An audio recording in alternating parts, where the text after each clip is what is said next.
할렐루야. 세상의 모든 부모에게는 딜레마가 있습니다. 어떤 딜레마냐? 자녀에 대한 기대와 내려놓음의 딜레마입니다.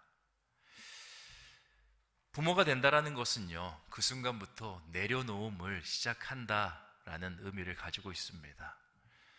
결혼하기 전에 남자와 여자는 선남선녀입니다. 둘이서 함께 가정을 꾸리게 되면 둘은 모든 것을 다 할 수 있습니다. 자신이 있는 시간과 공간을 아름답게 물들일 수 있고요. 마음만 먹으면 못하는 일이 없습니다. 그러다가 자녀가 생기면 뭔가 제약이 시작이 됩니다. 할 수 없는 것들이 생겨나기 시작합니다. 가장 제약을 먼저 받는 것은 시간과 공간의 제약을 받습니다. 시간, 내 시간이 아닙니다. 자녀를 위해서 시간을 사용해야 되고요. 공간도 모든 곳이 자녀를 위한 공간이 됩니다. 그러면서 외모도 달라집니다.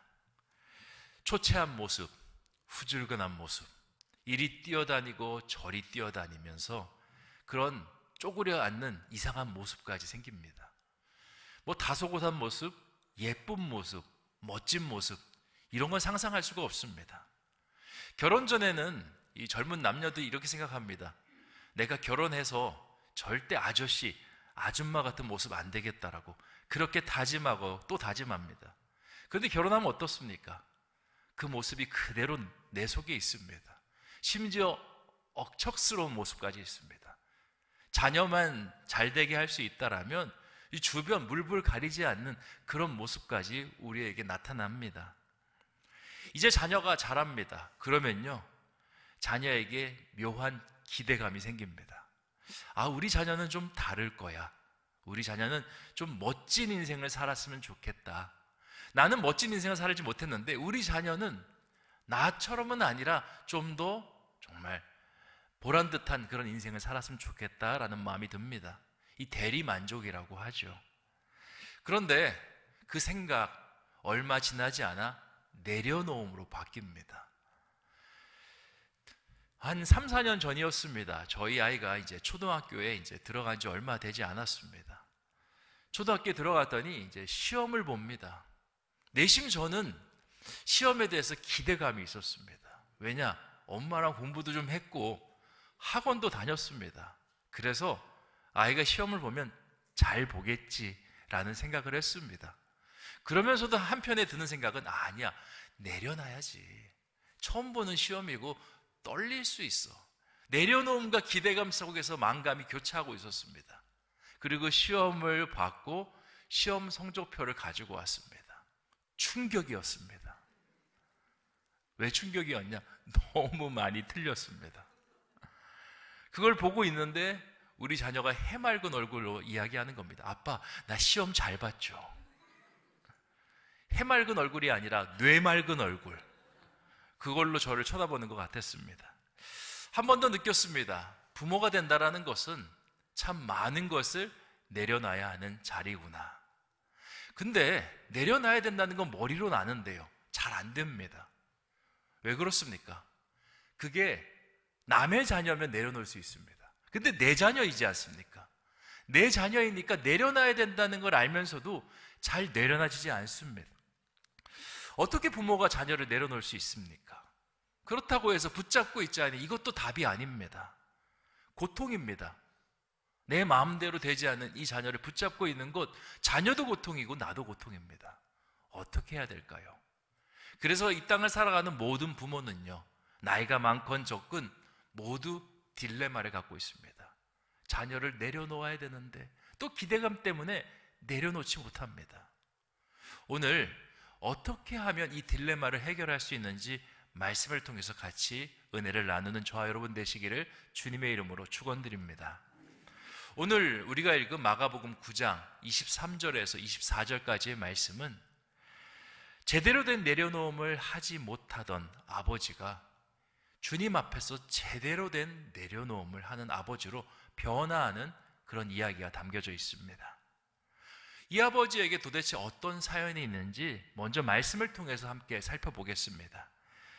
마가복음 9장 17절, 18절 말씀 같이 한번 읽어보겠습니다. 시작. 무리 중에 하나가 대답하되 선생님, 말 못하게 귀신 들린 내 아들을 선생님께 데려왔나이다. 귀신이 어디서든지 그를 잡으면 거꾸러져 거품을 흘리며 이를 갈며 그리고 파리해지는지라. 내가 선생님의 제자들에게 내쫓아 달라 하였으나 그들이 능히 하지 못하더이다. 아멘. 어떤 아버지냐면 말 못하게 하는 귀신 들린 그런 자녀의 아버지입니다. 이 귀신이 한번 격동을 시작하면요, 경기를 일으키고 얼굴까지 파리해지는, 사색이 되는 그러한 자녀를 둔 아버지입니다. 이런 자녀가 있는 아버지의 심정이 어떨까요? 마음이 무너져 내릴 겁니다. 내가 대신 아팠으면 그렇게 자녀를 안타깝게 바라보는 것이 아버지의 마음일 것입니다. 건강하게 자녀를 키워도 내려놓을 것이 많은데 참 이 아버지 많은 것을 내려놨을 겁니다. 자녀에 대한 기대도 내려놨고요, 심지어 자신에 대한 기대도 내려놨을 겁니다. 직장료 내려놨을 겁니다. 자신의 물질, 시간, 모든 인간관계, 자녀를 위해서 다 내려놨습니다. 심지어 자신의 인생조차도 내려놨습니다. 그런데 아무리 내려놔도 이 아버지 마음속에 그 짐이 덜어지지 않습니다. 문제가 해결되지 않습니다. 그리고 하나님 앞에서 고통하며 부르짖습니다. 하나님, 제가 어디까지 내려놔야 됩니까? 어디까지 바닥으로 떨어져야 하나님 만족하시겠습니까? 이런 울부짖음을 하고 있는 아버지의 상황이 이 말씀에 기록이 되어 있습니다. 제가 예전에 섬겼던 교회에 이 아버지와 비슷한 고통 가운데 있는 어머니들이 있었습니다. 장애 아이들을 가진 어머니들입니다. 한 10명 정도 되는 어머니인데 2개의 목장으로 되어 있습니다. 그 어머니들의 목장에 신방을 하면서 제가 이야기를 들었는데 정말 눈물 없이는 들을 수 없는 사연들이 그 안에 가득합니다. 얼마나 가슴이 아픈지 제가 그 이야기를 듣다가요, 병이 났습니다.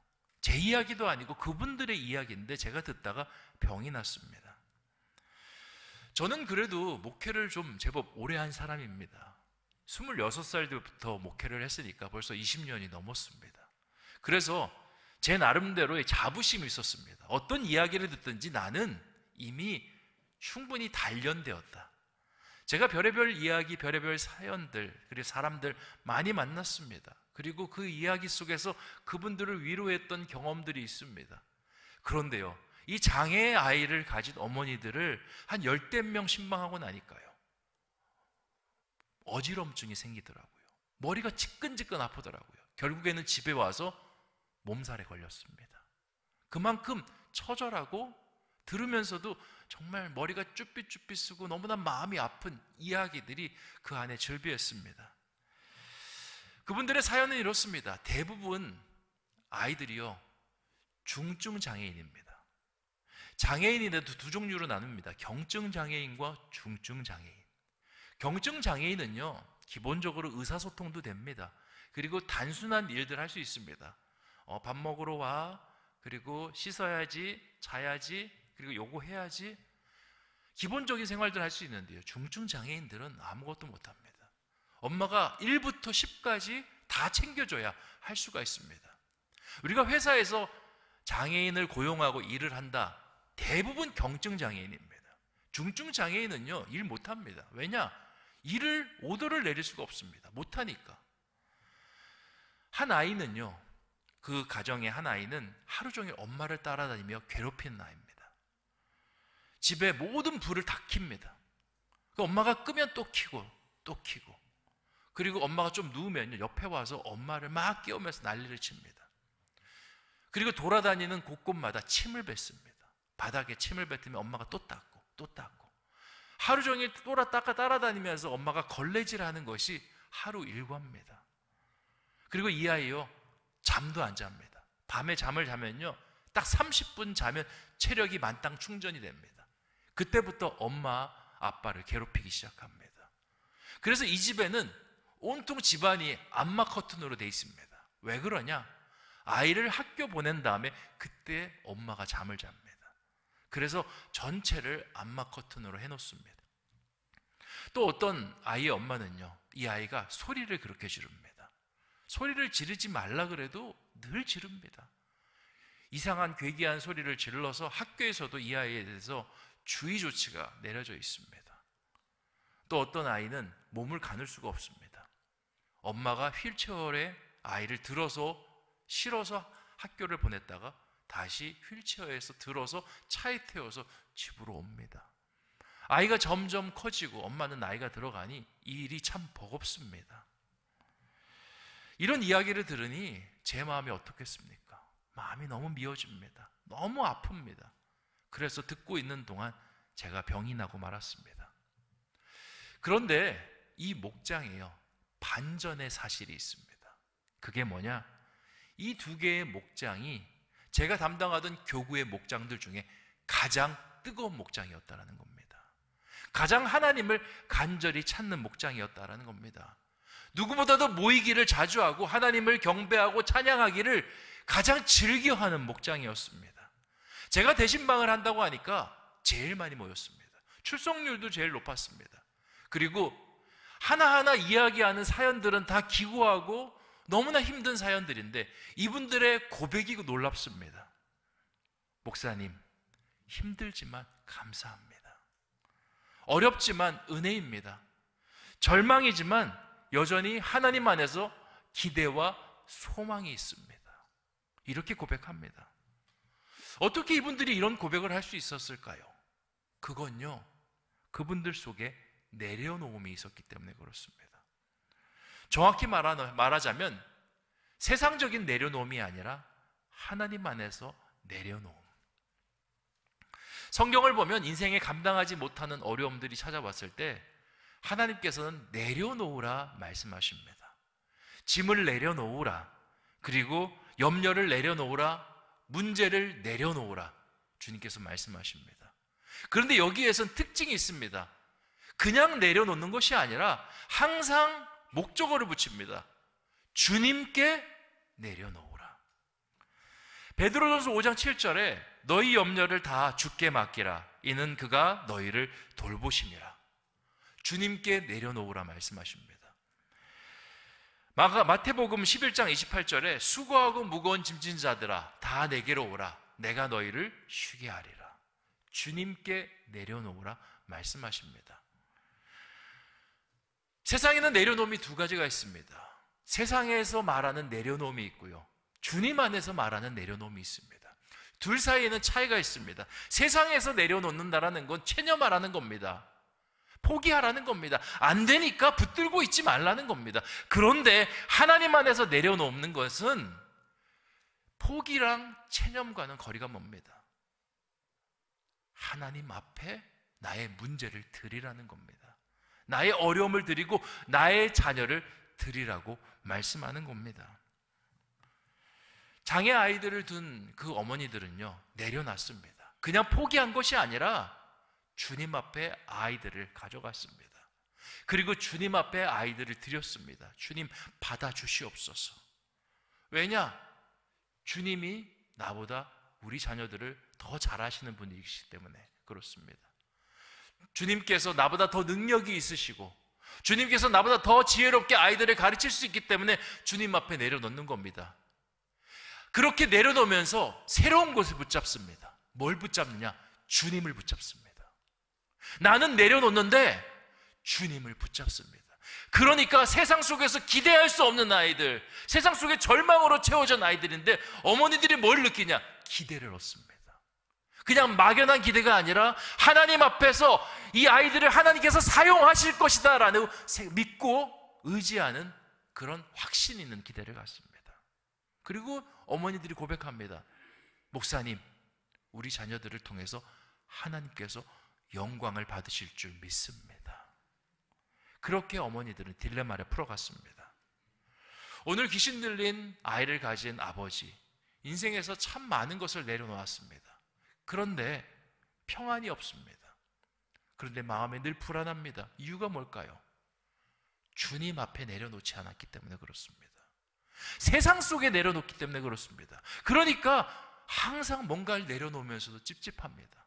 뭔가 내려놓으면서도 늘 마음이 불안합니다. 이 아버지 평생 내려놓았지만요, 늘 마음속에 실망감만 있었습니다. 왜냐? 하나님 앞이 아니라 늘 엉뚱한 곳에 내려놨기 때문에 그렇습니다. 아이가 아프니 세상에 이 아이의 병을 고칠 수 있다는 곳은 다 다녔을 것입니다. 사람들 다 만났을 것입니다. 하지만 그때마다 마음속에는 실망감과 절망감이 가득했습니다. 그래서 22절을 보면요, 예수님을 만날 때 이 귀신 들린 아버지의 태도가 좀 이상합니다. 예수님 앞에 내려놓는데요, 뭔가 반응이 시큰둥합니다. 22절 말씀 같이 한번 읽어보겠습니다. 시작. 귀신이 그를 죽이려고 불가물에 자주 던졌나이다. 그러나 무엇을 하실 수 있거든 우리를 불쌍히 여기사 도와주옵소서. 아멘. 아버지가요, 예수님을 만났으면 주님, 우리 아들 고쳐주시옵소서, 우리 아들 제발 살려주시옵소서, 이렇게 간절히 메어 달려야 되는데 뭐라고 이야기하냐면 무엇을 하실 수 있거든 도와주시옵소서. 주님이 뭘 할 수 있는지는 잘 모르겠지만 주님, 할 수 있는 그것을 도와주시옵소서, 이런 식으로 부탁을 하고 있습니다. 도대체 왜 이렇게 예수님께 부탁을 하고 있는 것일까요? 이 사람은요, 세상 속에서만 내려놓고 살았습니다. 세상 속에서만 내려놓고 사는 사람들의 특징이 뭔지 아십니까? 내려놓는데 가벼워지는 게 아니라 더 무거워집니다. 내려놓는 것이 아니라 더 쌓입니다. 뭐가 쌓이냐? 내려놓으면서도 근심이 쌓이고요, 내려놓으면서도 염려가 쌓입니다. 왜냐? 세상 속에서 워낙 실패를 많이 경험했기 때문에 내려놓으면서도 마음이 불안한 겁니다. 또 상처받으면 어떠지? 또 내려놨다 실망하면 어떠지? 내 이 작은 또 기대감이, 또 이 기대감 안 생기고 싶은데 작은 기대감이 좌절감으로 바뀌면 어떡하지? 그러면서 마음을 접으며 내려놓는 것입니다. 마가복음 9장에 나온 아버지의 삶을 상상해 보면요, 참 많은 곳을 다녔을 것입니다. 다 실패했을 것입니다. 좌절했을 것입니다. 그러니까 주님 앞에 나오면서도 실패한 마음, 그 마음을 떨쳐버리지 못하고 나오고 있는 겁니다. 우리가 자녀의 문제든 세상의 문제든 나의 문제든 그것을 세상 속에 가져가고 세상에서 내려놓을 때 항상 부작용이 생깁니다. 어떤 부작용이 생기냐? 크게 두 가지 부작용이 생기는데요, 첫 번째, 실패에 길들여지는 부작용이 생깁니다. 실패에 길들여지면 어떻게 되냐? 항상 어떤 일을 할 때 이 차선을 생각하며 움직이는 그 버릇이 생깁니다. 어떤 일을 할 때 우선과 차선이 있습니다. 우선의 일을 했다가 안 되면 차선을 하죠. 그래서 사람들은 어떤 일을 정해놓고 A라는 일을 하고 안 됐을 때 다른 B라는 방법을 찾고 안 됐을 때 C라는 방법을 찾고 이렇게 갑니다. 이게 세상 사람들 보기에는 참 지혜로운 것처럼 보이죠. 근데 하나님 앞에서는 이게요, 굉장히 어리석은 것입니다. 왜냐? 이게 신앙과 접목이 되면 어떻게 하냐? 기도하면서요, 세상 기웃거립니다. 말씀을 읽으면서도 세상의 방법을 찾기 시작합니다. 하나님 앞에 머리를 조아리면서도요, 다른 방법들, 제 차선의 방법들을 찾기 시작합니다. 하나님께서는 이 모습을 볼 때 믿음이 없다라 말씀하시고요, 그리고 이 모습을 굉장히 경멸하십니다. 왜냐? 하나님께서 이 모습은 온전히 하나님을 의지하지 못한다라고 보기 때문에 그렇습니다. 그래서 하나님께서는 하나님을 의지하는 사람에게 단서를 붙입니다. 전심을 다해 하나님을 찾으라. 마음과 뜻과 정성을 다해 하나님을 사랑하라라고 말씀하십니다. 오늘 말씀에서도 아버지가 이런 말로 주님 앞에 도움을 구하자 주님이요, 불과 같이 화를 내십니다. 23절 제가 읽어보겠습니다. 할 수 있거더니 무슨 말이냐? 믿는 자에게는 능히 하지 못할 일이 없느니라. 주님께서 이렇게 꾸짖습니다. 성경을 보면요, 하나님께 선택된 자라 할지라도 하나님을 100% 신뢰하지 못하면요, 하나님께서 그를 엄히 다스리십니다. 대표적인 예로 다윗이 있습니다. 하나님 마음에 합한 왕. 그런데 하나님 신뢰하지 못하고 인구조사를 합니다. 인구조사를 해서 내가 이 나라에 군대를 얼마나 징집할 수 있는지, 그리고 국세를 얼마나 거둘 수 있는지 그걸 파악하는 겁니다. 마음속에는 나라를 그냥 건실하게 세우기 위해서 그렇게 한다라고 이야기는 하지만 그 심중을 들여다보면요, 하나님을 100% 믿지 못하는 겁니다. 군대가 있어야 살 수 있고 돈이 거쳐야 살 수 있다는 생각이 머리를 지배하고 있는 겁니다. 그러니까 하나님께서 어떻게 보시는 줄 아십니까? 악하게 보십니다. 그리고 심판을 하시는데 그 믿고 있는 인구를요 7만이나 줄여버리십니다. 전염병이 돌게 하셔서. 두 번째 부작용은 생각이 묶여버리는 부작용입니다.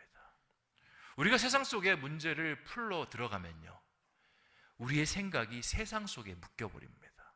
그러면 어떤 일이 벌어지느냐? 하나님의 일을 상상할 수가 없습니다. 하나님께서는 일을 하실 때 우리 인간의 상식선에서 일을 하시기도 하지만 어떤 경우에서, 또 많은 경우에서는 인간이 생각하지 못하는 놀라운 방법으로 하나님께서 역사하십니다. 예를 들면 아브라함이 몇 살에 이삭을 낳습니까? 100세에 낳습니다. 이게 인간의 상식으로 말이 됩니까? 여리고성이 무너졌습니다. 어떻게 무너졌습니까? 뭐 공성 무기로 어떤 강력한 그런 창으로 무너졌습니까? 아니요. 여리고성은 7바퀴 반을 돌면서 그냥 무너졌습니다. 이게 어떻게 인간에서 말로 설명할 수 있는 일이겠습니까? 하나님은 이런 식으로 역사합니다. 그런데 세상 속에 가져가서 세상의 생각 속에 머물게 되면요, 세상의 상식이라는 것이, 세상의 어떤 판단이라는 것이 우리의 생각을 꽉 옥죄입니다. 그리고 하나님의 상상을 기대할 수 없게 만듭니다.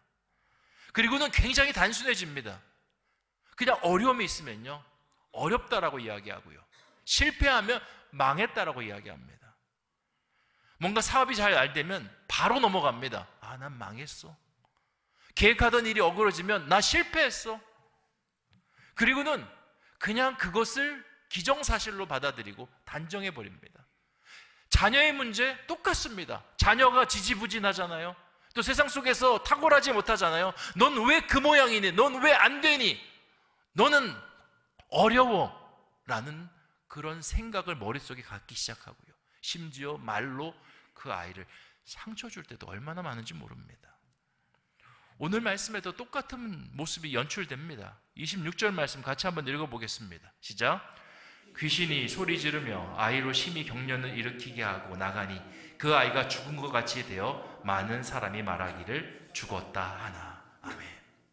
자, 예수님께 가지고 왔습니다. 그리고 예수님께 부탁했습니다. 그리고 예수님께서 귀신을 꾸짖어 이 아이에게 나가서는 다시는 돌아오지 말라라고 주님께서 말씀하셨습니다. 그러자 일어나는 현상이 뭐냐? 아이가 막 소리 지르면서 경련을 막 일으킵니다. 그러더니 막 사색이 되더니 결국에는 미동이 없어집니다. 그러면 어떤 생각을 해야 됩니까? 주님께서 이 귀신을 내쫓았구나, 이 생각으로 연결이 돼야 되는데, 지금 이 모습을 보는 사람들이 뭐라고 이야기하냐면 아이가 죽었다라고 이야기합니다. 왜 이렇게 얘기하는 줄 아십니까? 인간의 상식 때문에 그렇습니다. 세상의 생각 때문에 그렇습니다.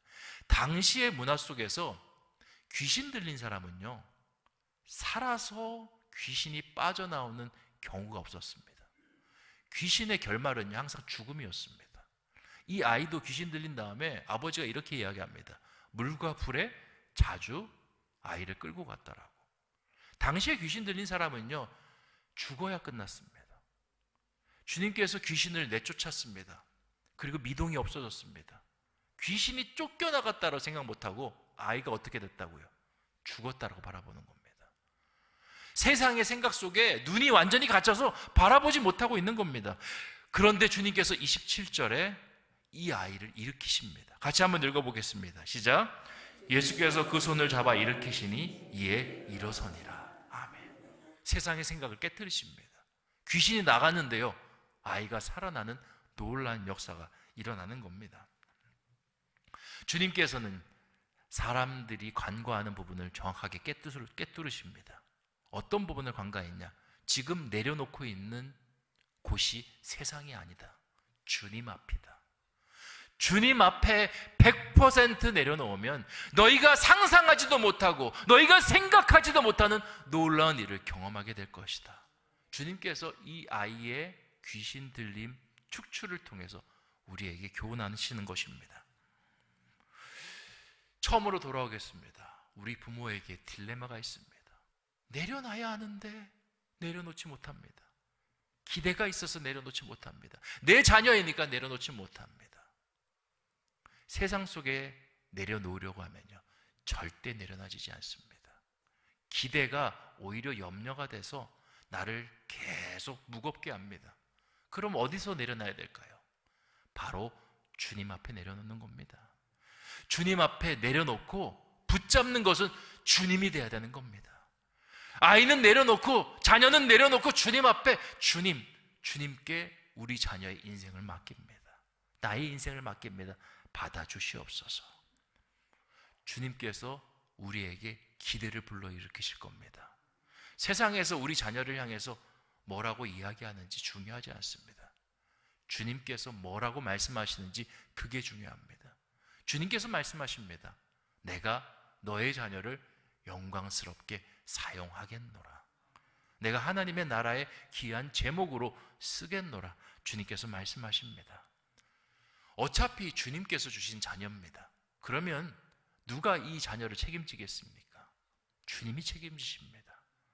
주님 앞에 내려놓을 때 참으로 내려놓을 수 있고요, 주님 앞에 내려놓을 때 진정으로 기대를 우리가 얻을 수 있습니다. 그렇게 우리의 자녀들을 주님 앞에 들여나가는 저와 여러분 되시기를 주님의 이름으로 축원드립니다. 기도하겠습니다. 좋으신 아버지 하나님, 오늘 귀신 들린 아들을 둔 아버지의 이야기를 같이 살펴봤습니다. 자녀에게 기대할 것이 아무것도 없습니다. 내려놨습니다. 아무리 내려놔도 마음이 홀가분해지지 않습니다. 내려놓으면서도 걱정과 염려가 찾아옵니다. 이유가 무엇일까요? 내려놓는 곳이 주님 앞이 아니었기 때문에 그렇습니다. 세상 속에서 체념하듯이 내려놓고, 그런데 자녀인데 그게 됩니까? 그러니까 사람 찾아 내려놓고, 그리고 좋은 곳이라고 거기 찾아가서 내려놓고, 근데 내려놔도 마음에 불안만 있지 평안은 없습니다. 참 평안을 누립니다. 주님 앞에 내려놨을 때 그 참 평안을 얻고 참 기대를 얻습니다. 우리의 삶도 마찬가지입니다. 우리의 자녀들을 염려하면서 내려놓습니다. 자꾸 세상 속에서 내려놓습니다. 이것 좋은 것, 또 이 좋은 사람, 거기에 답이 있는 것이 아닙니다. 하나님 앞에 답이 있습니다. 하나님, 우리 아들을, 우리 딸을 받아주시옵소서. 그 영혼을 받아주시고 손주들을 받아주시고 그들의 가정을 받아주시옵소서. 그렇게 내려놓으면, 그리고 그렇게 내려놓고 주님을 붙잡으면 주님께서 그들을 돌보십니다. 기르십니다. 인도하십니다. 그리고 우리에게 기대를 주십니다. 내가 하나님의 영광이 되게 하겠노라. 너의 자녀를 통해서 하나님 나라의 아름다움이 이루어지도록 하겠노라. 하나님, 그렇게 믿고 나가는 우리가 되게 하여 주시옵소서. 감사를 드리오며 모든 말씀 예수님의 이름으로 기도하옵나이다.